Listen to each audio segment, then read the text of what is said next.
habis dosa. Man tala umruhu wa hasuna amaluhu. Siapa orang yang paling, itulah bekal menghadap Allah Subhanahu wa taala sampai akhirnya wasiqal ladzina taqaw ilal jannati zumara, wasiqal ladzina taqaw rabbahum ilal jannati zumara.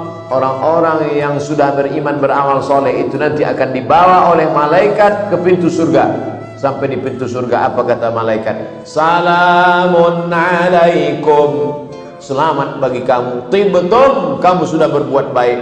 Fadkhuluha khalidin, maka masuklah kamu ke dalam surga. Mudah-mudahan kita termasuk dalam golongan itu insyaallah. Idza sa'altumullaha fas'aluhul firdaus, kata Nabi, kalau kamu berdoa kepada Allah, mintalah surga Jannatul Firdaus, surga yang paling tinggi. Ini ada orang sekarang masuk, ya Allah, masukkan aku ke dalam surga, yang paling bawah pun jadilah. Nabi tak suruh macam itu. Idza sa'altumullaha fas'aluhul firdaus. Tapi ada pula orang yang dia rasa diri dia tak layak, maka dia berdoa, ilahi lastu lil firdausi ahla wala aqwa 'ala naril jahim. Ilahi Allah, lastu lil firdausi ahla, aku rasa-rasanya tak layak untuk masuk dalam surga. Kalau tak layak masuk surga, masuk neraka lah. Wala aqwa 'ala naril jahimi, tapi aku tak kuat pula masuk neraka. Itulah syair Abu Nuwas yang selalu dibaca, ilahi lastu lil firdausi ahla. Ya Allah, aku tak layak masuk surga Jannatul Firdaus. Wala aqwa 'ala naril jahim, tapi aku rupanya tak kuat juga masuk neraka. Kalau gitu kau masuk surga, aku tak layak. Kalau gitu kau masuk neraka, aku tak sanggup. Jadi kau nak ke mana? Ke surga aja lah. Begitu cara dia merayu Allah Subhanahu wa taala, meminta kepada Allah Subhanahu wa taala. Maka kita selalu minta, jangan minta masuk surga karena semua umat Muhammad SAW pasti masuk surga, tapi mintalah selamat dari neraka, karena belum tentu umat Muhammad SAW selamat daripada neraka. Maka kita selalu minta itu semua. Dosa kepada Allah Subhanahu wa taala senang. Bukan maknanya saya mengecilkan dosa, tidak, na'udzubillah. Dosa kepada Allah Subhanahu wa taala, man tatahhara, siapa yang berwudu, summa yusalli rak'ataini, sembahyang salat sunat taubat 2 rakaat, summa yastaghfirullah, selepas itu dia minta ampun kepada Allah, illa ghafarallahu lah, Allah ampunkan dosanya, bersih insyaallah. Bersuci, salat sunat 2 rakaat, usolli sunat taubat raka'ataini lillahi ta'ala, summa yastaghfirullah, minta ampun kepada Allah, astaghfirullahalazim alladzi la ilaha illa huwa atubu ilaih. Apalagi tadi kita baca sayyidul istighfar, Allahumma anta rabbi la ilaha illa anta khalaqtani wa ana 'abduka wa ana 'ala 'ahdika wa 'adika wa a'udzubika min syarri ma sana'tu abu laka bi ni'matika 'alayya wa abu bi dhanbi faghfir li fa innahu la yaghfiru dzunuba illa anta. Baik. Tapi dosa kepada manusia, inilah yang paling kita khawatirkan, paling kita takutkan. Ya'ti yaumal qiyamati bi salatin, nanti ada manusia yang datang menghadap Allah bi salatin, salatnya banyak. Salat tahajud, salat witir, salat duha, salat qabliyah, salat ba'diyah, salat isyraq, salat awabin, salat wa zakatin, zakatnya banyak, wa siyamin, puasanya banyak, wa hajjin, hajinya banyak, umrahnya banyak. Tapi ternyata qad syatama hadza, lidahnya kasar mencaci maki si fulan. Wa akala mala hadza, memakan harta si fulan dengan cara batil, dengan cara riba, dengan cara haram, mengalih sempadan tanah. Wa zakatin, zakatnya habis, ukhidhal hasanatuhu, diambil salatnya, diambil puasanya, diambil zakatnya, diambil hajinya, diberikan kepada orang-orang yang dulu dia aniaya, dia zalimi. Summa, selepas itu ternyata orang yang dia zalimi, dia aniaya masih panjang, masih ramai lagi, beratur menuntut. Ukhidat khatayahum, diambil dosa mereka. Summa turihat ilaih, dicampakkan kepada dia. Summa turihat finnar, dimasukkan ke dalam neraka. Inilah orang yang masuk neraka bukan kerana minum khamar, bukan kerana berzina, bukan kerana riba.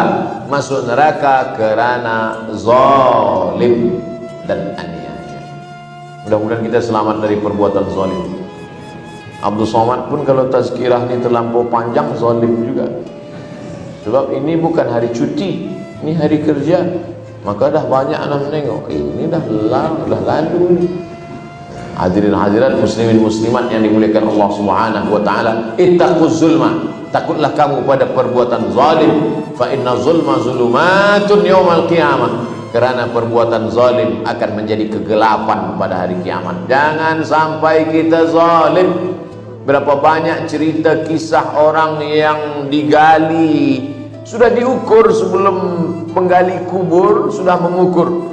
Ini Abdul Somad panjang dia 175. Nah, kita lebihkan sikit, buat 185. Tapi manakala dimasukkan kurang, tukang gali kena marah. Apa awak ni salah ukur tadi? Tidak, saya tak salah ukur, sebab dia dah ukur pakai buluh. Sengaja diukur pakai buluh supaya tak salah ukur. Tapi kenapa? Rupanya tanah itu menyempit, tak sabar tanah itu.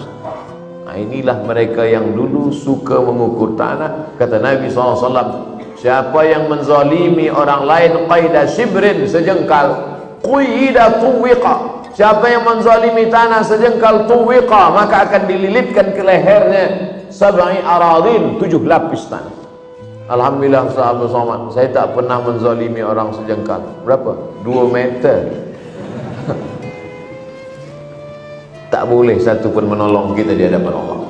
Yauma yafirrul mar'u min akhihi, orang akan lari dari saudara kandung, wa ummihi, emak kandung, wa abihi, ayah kandung, wa sahibatihi, istri lari dari suami, suami lari dari istri, wa bani, anak-anak. 5 nilai yang paling dekat dengan kita di dunia. Yauma yafirrul mar'u min akhihi wa sahibat wa ummihi wa abihi wa sahibatihi wa bani. Tak boleh menolong. Likulli imri'in minhum yawma idzin sya'nun yughnih.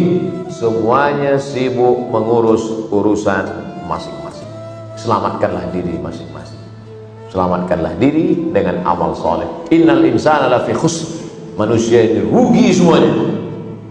3 saja yang selamat, illal ladzina amanu wa amilus solihati wa tawasau bil haq wa tawasau bis sabr. Alhamdulillah subuh ini kita dah dapat 3. Amanu sudah, wa amilus solihati sudah, wa tawasau bil haq wa tawasau bis sabr sudah. Kalau sudah siap, siap mati. Siap tak siap? Tak siap manfaat. Mati ni siap tak siap pun dia datang juga. Bukan macam kita nak pergi haji, tuan dah siap pergi haji, saya belum siap lagi. Okey, tak apa. Kalau mati tak? Kalau lah mati siap tak siap, kata malaikat maut datang, awak dah siap? Belum lagi malaikat. Aku balik dulu ya. Sedapnya. Siap tak siap? Ready tak ready? Dia tetap akan datang juga. Ainama takunu, dimanapun kamu berada, yudrikumul maut, mati pasti akan datang. Banyaklah jamaah yang khawatir, cemas menengok saya. Dia tengok, ustaz kurang tidur kan? Ustaz kurang makan kan? Nampaknya ustaz mesti banyak makan vitamin tahu.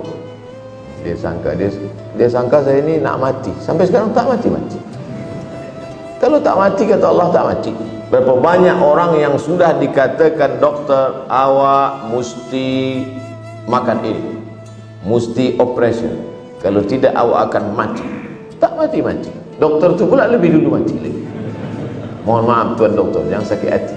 Sebab orang sakit hati sebab mati. Kita berusaha saja. Masalah ajal kuasa Allah Subhanahu wa taala. Bila mati pun kita siap. Makanya dalam doa kita diajarkan, Allahumma ja'alil hayata ziyadatan lana fi kulli khair. Kalau kau takdirkan aku hidup hari ini ya Allah, jadikan hidup hari ini membuat bertambah amal soleh. Amin. Waj'alil mauta rahatan lana min kulli syarr. Kalau kau takdirkan aku mati esok malam, maka jadikan kematian itu membuat berhenti dari buat dosa. Bertambah umur, tambah amal. Sikit umur, habis dosa. Man tala umruhu wa hasuna amaluhu. Siapa orang yang paling baik? Orang paling baik adalah orang yang panjang umurnya, baik amalnya. Sudahlah umur pendek, mati selepas pakai dadah pula. Na'udzubillah wal iyadzubillah.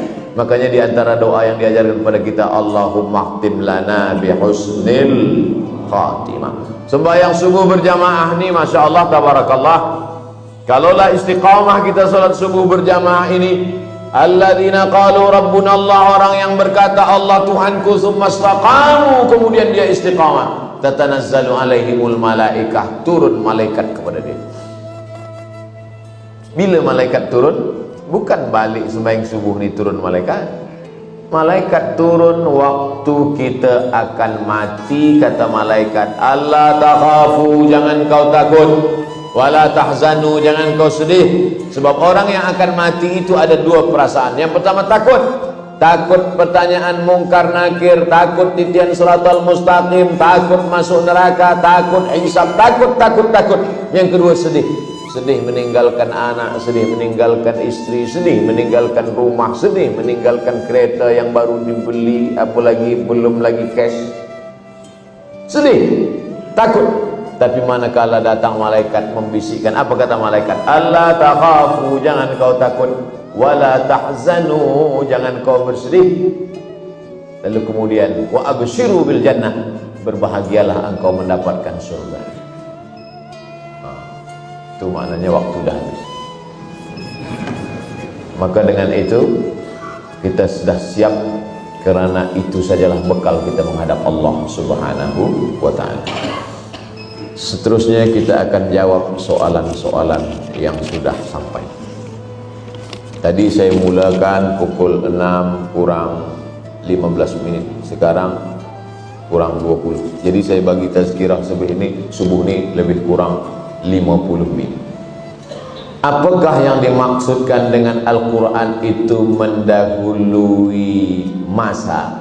Mohon pencerahan dari yang mulia. Al-Quran itu mendahului masa. Ghulibatir Rum, bangsa Rom dikalahkan oleh Persia. Bangsa Rom berperang dengan bangsa Persia. Nama raja Rom Kaisar, nama raja Persia Kisra. Kekuatan dunia masa itu dua saja, Rom dan Persia. Ghulibatir Rum, bangsa Rom kalah. Tapi kata Al-Quran, wa hum min ba'di ghalabihim sayaghlibun, tapi nanti selepas mereka kalah itu mereka akan menang. Quran mendahului masa. Quran sudah bercerita tentang masa bahwa Rom akan menang melawan Persia. Itu salah satu contoh. Kemudian ada ayat, bunyi ayatnya,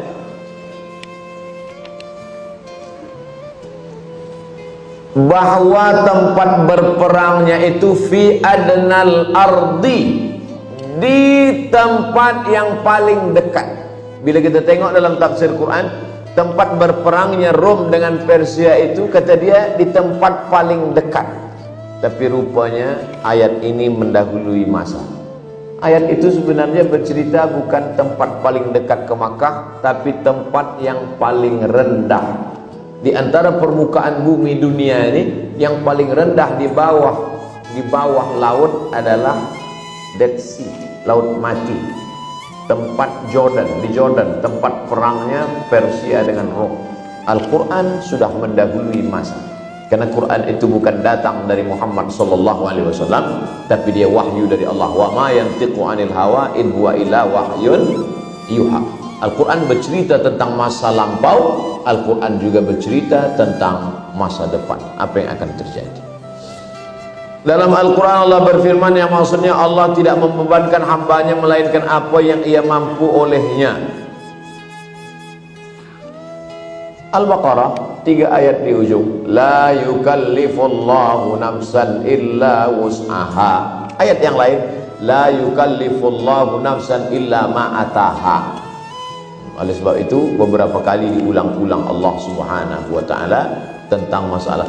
Dalam Al-Quran yang mengenai maksud di atas, kalau boleh Ustaz tolong sebutkan nama surahnya dan nama ayatnya sekali. Oh, saya tak ingat. Kalau boleh saya jawab, saya jawab. Kalau tak boleh saya jawab, saya sebut tak ingat. Nanti akan saya jawab.